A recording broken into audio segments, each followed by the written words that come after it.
झुनझुन की एक प्यारी बहन थी, टुक टुक।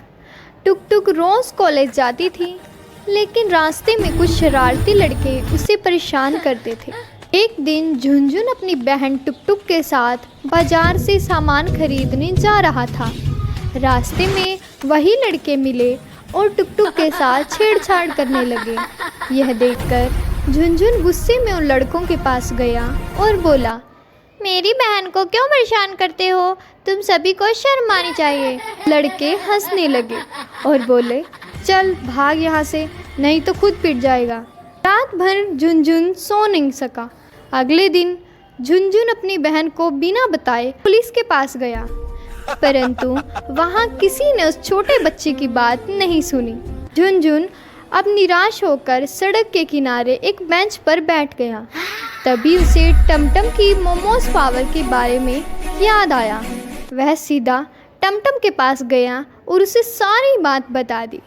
सुबह सुबह झुनझुन ने अपनी माँ से मोमोज बनवाए, परंतु जल्दी जल्दी में वह मोमोज का टिफ़िन अपने बैग में डालना भूल गया।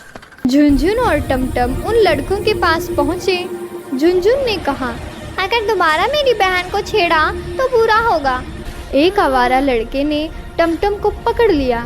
तभी झुनझुन ने बैग खोला और बैग में मोमोज का डब्बा नहीं था। अब वह डर गया। वह तुरंत आसपास दुकानों पर गया, पर किसी भी दुकान पर मोमोज नहीं बने थे। अब वह बहुत घबरा गया। तभी उसने देखा, कॉलेज गेट के पास एक लड़की मोमोज खा रही थी। झुनझुन उसके पास भागा और बोला, दीदी प्लीज़ केवल एक मोमोज मुझे दे दो, बहुत ज़रूरी है। फिर उस छोटे से बच्चे को देखकर उसे एक मोमोज दे दिया। झुनझुन तुरंत टमटम के पास गया और कहा, टमटम मैं ये मोमोज तुम्हारी तरफ फेंक रहा हूँ, इसे खा लो। टमटम ने किसी तरीके से अपने आप को उस आवारा लड़के से छुड़ाया और उस उड़ते हुए मोमोज को अपने मुंह में ले लिया। जैसे ही टमटम ने उस मोमोज को खाया, उसकी मोमोज पावर जाग उठी। वह हवा की तरह तेज़ हो गया और सभी लड़कों को उठा उठा कर पटक दिया। डर के आवारा लड़के माफ़ी मांगने लगे। उस दिन के बाद कॉलेज के आसपास कोई भी लड़की परेशान नहीं की गई।